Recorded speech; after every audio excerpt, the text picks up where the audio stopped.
Vous êtes bien à l'écoute de l'ORTM, merci de nous rejoindre. Il est 7h à Kangaba, la même heure partout au Mali.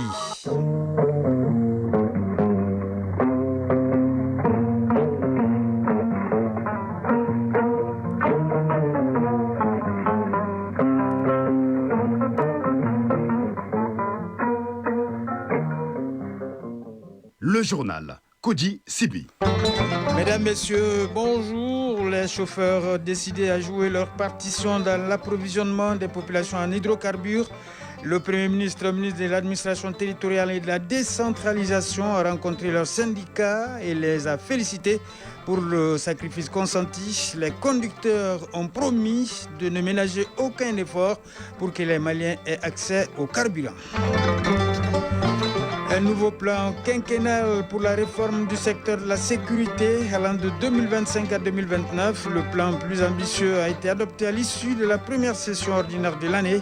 Les participants ont parlé du bilan du précédent exercice et des perspectives. Et en sport, l'actualité est dominée par la Coupe du monde de football des moins de 17 ans. Les représentants africains ont différemment entamé la phase des poules.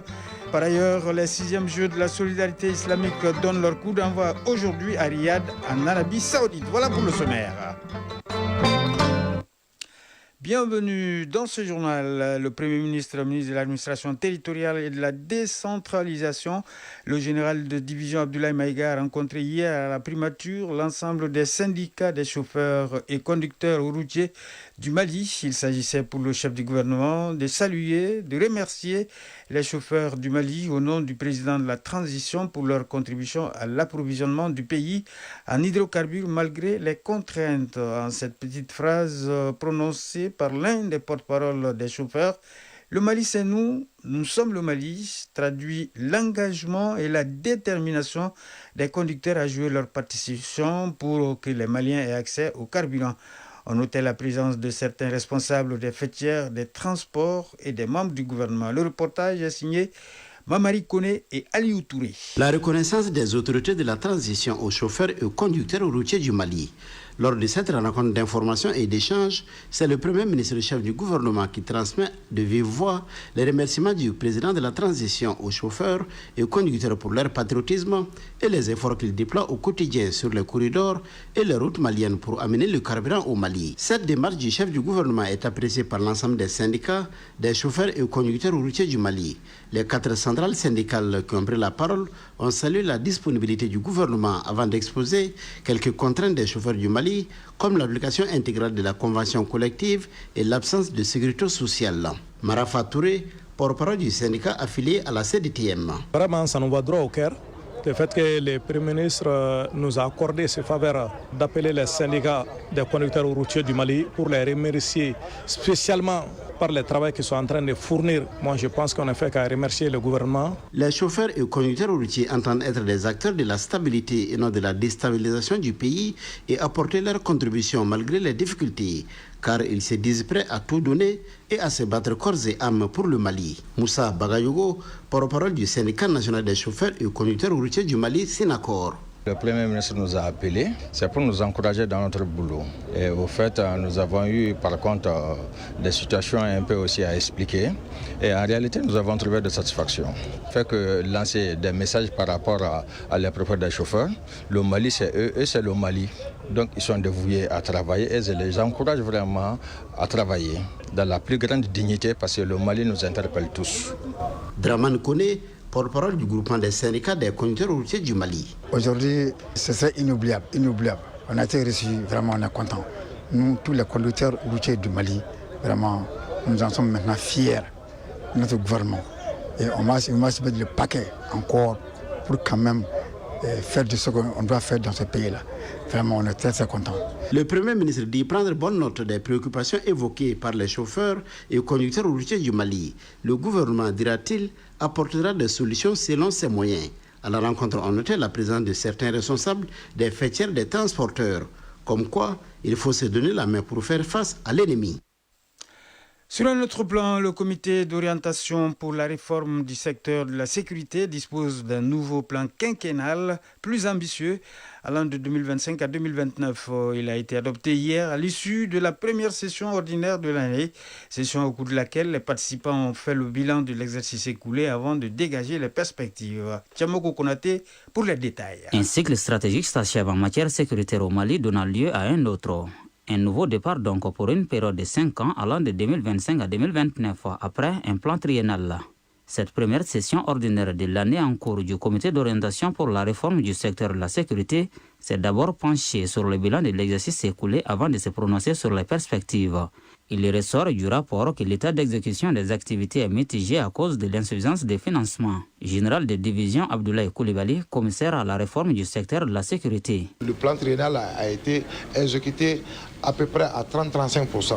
Qui dit sécurité humaine dit d'abord un territoire souverain, un territoire où nous dictons ce que les Maliens veulent. Il y a les autres services, à savoir la force de sécurité intérieure. Je considère que ça, c'est la force de défense et de sécurité intérieure. Donc ensuite, l'administration, aujourd'hui, le Malien lambda a besoin de revoir, n'est-ce pas, ses écoles, ses préfets, ses sous-préfets. En dépit des insuffisances constatées, le comité reste déterminé à relever les défis du moment en matière de sécurité au grand bonheur de la population. D'où l'élargissement de son champ d'action avec ce plan quinquennal plus ambitieux assorti de la présente session consacrée à l'examen des 3 documents. Général de division Daoud Ali Mohamedine, ministre de la Sécurité et de la Protection civile. Ce sont le document du cadre stratégique de la police de proximité au Mali qui traduit la volonté du gouvernement de rapprocher davantage les forces de sécurité et les acteurs du secteur de la justice des citoyens afin de promouvoir une sécurité partagée fondée sur la confiance et la collaboration. Le rapport d'évaluation de la stratégie nationale de la réforme du secteur de la sécurité et son plan d'action 2022-2024 qui dresse le bilan des acquis, des défis et des enseignements tirés de la mise en œuvre du précédent plan d'action 2022-2024 de la stratégie. Et enfin, le document de la stratégie nationale de la réforme du secteur de la sécurité révisé et son nouveau plan d'action 2025-2029 qui définit les orientations, les priorités et les mécanismes de gouvernance pour consolider les réformes entamées et répondre aux nouvelles réalités sécuritaires du pays. Pour rappel, le processus de réforme du secteur de la sécurité a été lancé en mai 2017. Les innovations introduites s'inscrivent dans la logique des 3 principes qui guident désormais l'action publique au Mali, le respect de la souveraineté de l'État et des choix stratégiques et la prise en compte des intérêts du peuple dans la prise des décisions. La cérémonie de mise en route des étudiants boursiers pour la Tunisie et le Maroc au titre de l'année 2025-2026 a eu lieu hier dans la salle des conférences du ministère en charge de l'emploi et de la formation professionnelle.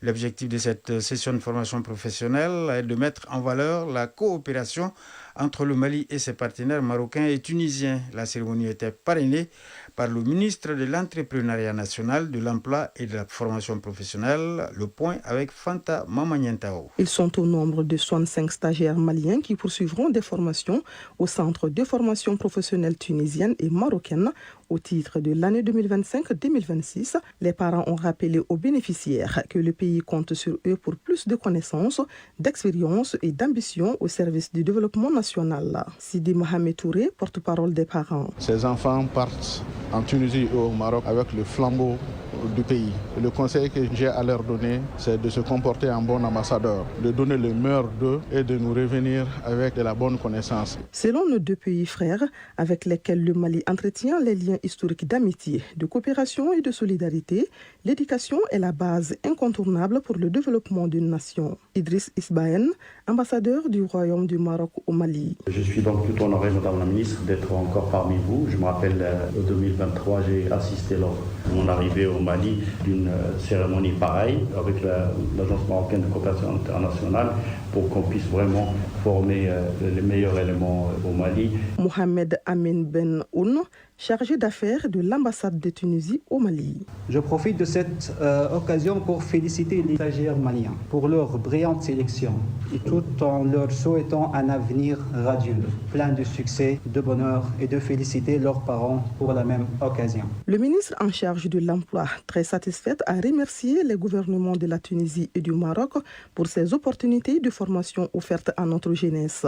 Aux jeunes étudiants, Je voudrais vous exhorter à cultiver l'excellence pendant tout votre séjour au Maroc et en Tunisie. À tirer le meilleur profit. Faire de cette opportunité une occasion non seulement de vous former, mais de représenter dignement et valablement votre pays. Notons que nos 65 étudiants boursiers poursuivront leur formation pour le Maroc et la Tunisie dans les filières suivantes. Le développement digital, le management hôtelier, l'infrastructure digitale, l'intelligence artificielle, pour ne citer que cela.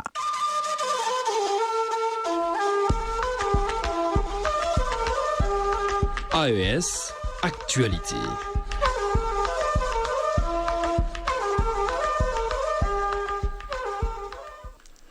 L'État burkinabé enregistre une avancée majeure sur le plan économique et sécuritaire après 4 années sur la liste grise du groupe d'action financière GAFI. Le pays a réussi à sortir de cette surveillance internationale.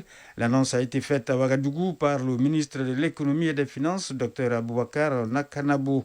Selon lui, c'est le fruit de mise en œuvre d'un plan d'action de 40 mesures recommandées par le GAFI. Ça nous non sommet pour les détails. Le Burkina Faso sort officiellement de la liste grise du groupe d'action financière GAFI. L'annonce a été faite par le ministre de l'économie et des finances. Depuis février 2021, le pays se trouvait dans la catégorie des États placés sous surveillance internationale renforcée.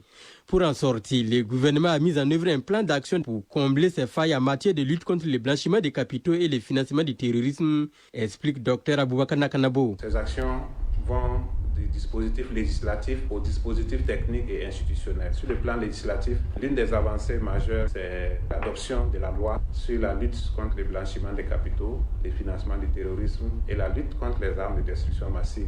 Le Burkina a également travaillé à développer un registre électronique des bénéficiaires effectifs qui a été mis en œuvre et qui fonctionne. Mais au-delà de la reconnaissance, cette sortie de la liste grise porte des conséquences importantes sur le plan économique, politique et diplomatique. Cette avancée renforce la confiance des investisseurs étrangers et améliore la crédibilité du pays, selon le ministre Dr Aboubakar Nakanabo. Quand un pays est sur la liste grise du GAFI, ça a beaucoup d'implications. Sur le plan économique, le fait qu'on soit sorti de la liste, ça permet de rassurer davantage les investisseurs. À côté de cela, ça peut avoir une implication négative sur la notation souveraine du Burkina. Parce que quand un pays a une notation qui n'est pas bonne, il est difficile pour ce pays de lever des fonds sur le marché. Et même s'il arrive à lever des fonds, il est difficile d'avoir des taux acceptables. Sur le plan diplomatique aussi, ça peut affecter ses relations diplomatiques avec certains pays. Donc aujourd'hui, nous pouvons nous satisfaire de tous les efforts qui ont été fournis. Pour le ministre de l'économie et des finances, cette victoire montre la détermination des autorités à bâtir une économie souveraine et transparente. Un mot de finance, les experts comptables et commissaires aux comptes de la zone UEMOA se sont réunis à Niamey pour échanger sur les défis et perspectives liées à leur profession au sein de l'espace communautaire. Cette importante rencontre a été présidée par le secrétaire général du ministère de l'économie et des finances, le compte-rendu de Abdulkader Abdourahmane. Cette rencontre des professionnels de la comptabilité organisée sous l'égide de l'autorité des marchés financiers de l'Union monétaire ouest-africaine AMF-UEMOA est placé sous le thème application des normes IFRS, quels apports pour la transparence de l'information financière sur le marché financier régional de l'UEMOA. Les participants venus des 8 pays membres échangeront sur les défis pratiques de l'application des normes IFRS par les sociétés, discuter des modalités d'intégration des normes IFRS et enfin identifier les contraintes et obstacles rencontrés par les commissaires aux comptes dans la mise en œuvre de ces normes afin d'en proposer des approches pour y remédier. Mokhtar Meinassara, représentant du président de l'AMF-UEMOA. L'autorité des marchés financiers de l'UEMOA, en tant qu'organe de régulation et de supervision du marché financier régional, a pour mission de veiller à la protection des investisseurs, à la transparence des opérations, à la bonne gouvernance des acteurs agréés. Dans cette mission, la collaboration avec les experts comptables et les commissaires aux comptes est non seulement stratégique, mais indispensable. Dans son intervention, le secrétaire général du ministère de l'économie et des finances, M. Maman Sama, a indiqué que cette rencontre vient à point nommé au moment où le Niger s'engage dans un processus de refondation visant à renforcer la gouvernance des institutions et la transparence dans la gestion économique et financière. La tenue de cette rencontre intervient dans un contexte où les enjeux liés à la transparence, à la fiabilité de l'information financière et à la mobilisation des ressources pour le développement sont plus que jamais cruciaux. Toutes choses qui cadrent parfaitement avec les orientations des plus hautes autorités de notre pays. Cette rencontre témoigne de la volonté commune des institutions partenaires d'appuyer un développement économique durable dans l'espace UEMOA en mettant au cœur des actions la qualité de l'information financière et la protection des investisseurs. Quelques mots de l'actualité hors de l'espace AES. Au Cameroun, le président Paul Biya a prêté serment hier pour un 8e mandat. Le chef de l'État entre ainsi formellement en fonction pour un nouveau septennat au cours d'une cérémonie à l'Assemblée nationale à Yaoundé. Paul Biya, âgé de 92 ans, dont 43 à la présidence, a prononcé un discours d'investiture. Il en appelle à l'union sacrée en mentionnant à 2 reprises que ce nouveau mandat lui est confié par le peuple camerounais, mais aussi par la volonté de Dieu. Revenant sur le scrutin du 12 octobre dernier et les manifestations des couleurs de la semaine précédente après la proclamation de sa victoire, Paul Biya a indexé l'attitude des politiciens qu'il qualifie d'irresponsables, sans citer Issa Chiroma Bakari qui revendique toujours la victoire. L'opposant qui rejette les résultats officiels est parvenu à quitter sa résidence de Garoua il y a quelques jours en direction le Nigeria. Au Soudan, des images de paramilitaires à El Fasher contredisent le narratif de leur propre chef. Les forces de soutien rapide FSR en guerre avec l'armée depuis le 15 avril 2023 ont pris le contrôle d'El Fasher, capitale du Darfour au nord, le 26 octobre dernier. Jusque-là, le réseau des médecins soudanais et d'autres organisations internationales ont estimé le bilan à 3000 morts, dont 2000 civils. Des vidéos et témoignages se multiplient sur les réseaux sociaux depuis 10 jours et qui contredisent le narratif des dirigeants du FSR. La contradiction de ces images avec la réalité des massacres révolte de nombreux internautes au moment où les chefs des FSR tentent d'effacer les traces de leurs atrocités. Au Vatican, le pape Léon XIV a reçu hier dans la cour Saint-Damas le président palestinien Mahmoud Abbas.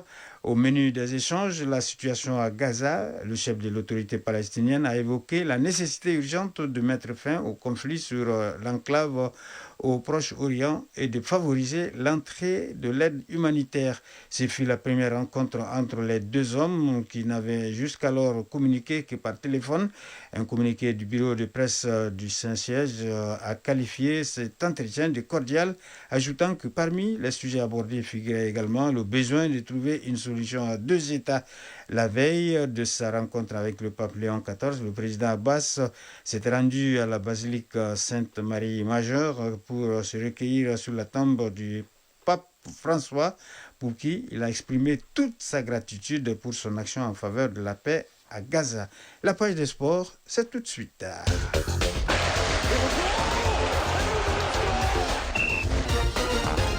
Sixième jeu de la solidarité islamique 2025. Les compétitions débutent aujourd'hui à Riyad, dans la capitale saoudienne, qui accueille l'événement du 7 au 27 novembre. 57 pays prendront part à cette sixième édition.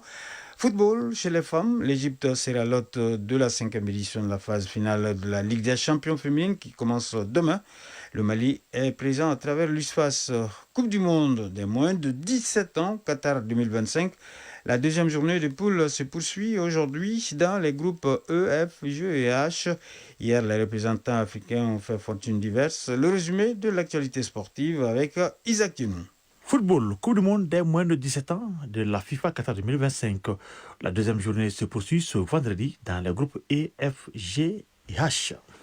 En ce qui concerne les représentants africains, dans le groupe E, l'Égypte sera face au Venezuela à partir de 13h30. Dans le groupe F, le Mexique aura affaire à la Côte d'Ivoire à 14h45. Et enfin, dans le groupe H, la Zambie en découdra avec Honduras à 15h45. Hier, le champion d'Afrique de la catégorie, le Maroc, a sombré 6-0 face au Portugal à l'occasion de son deuxième match. Une déroute sans doute synonyme d'élimination. D'autre part, l'Argentine s'est imposée face à la Tunisie 1-0. Malgré cette défaite, la Tunisie conserve sa deuxième place du groupe devant la Belgique. Match nul un but partout entre l'Afrique du Sud et le Qatar. Ce point permet à l'Afrique du Sud de rester en course pour les huitièmes de finale. Face au Costa Rica, le Sénégal a décroché sa première victoire dans cette Coupe du Monde. Les Lionceaux lancent ainsi virtuellement leur campagne mondiale et se positionnent dans la course à la qualification. Football féminin. L'Égypte sera l'hôte de la 5e édition de la phase finale de la Ligue des champions féminines 2025 qui se déroulera du 8 au 21 novembre. La compétition mettra aux prises 8 équipes.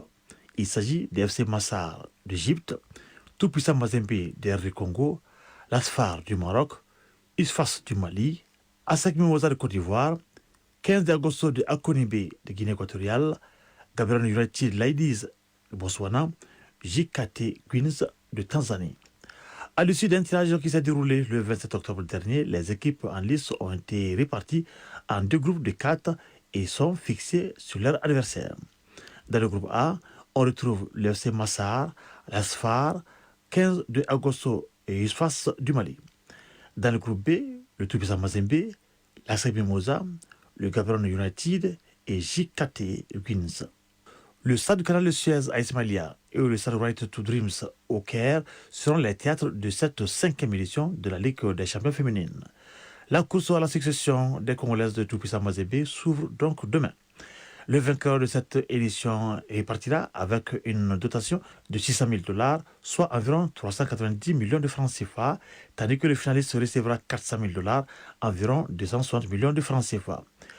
L'ISFAS effectuera sa première sortie demain à 13h contre 15 de Agosto de Guinée équatoriale.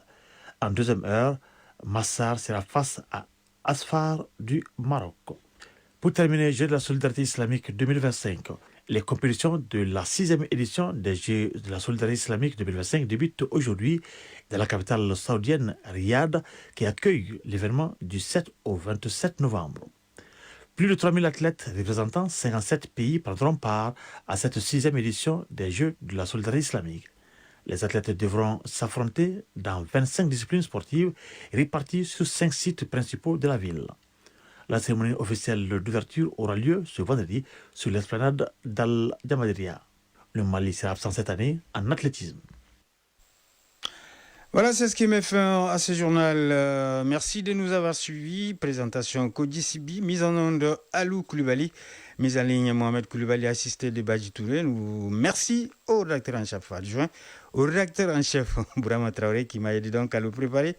Nous vous souhaitons de passer une excellente journée de vendredi en compagnie de nos programmes.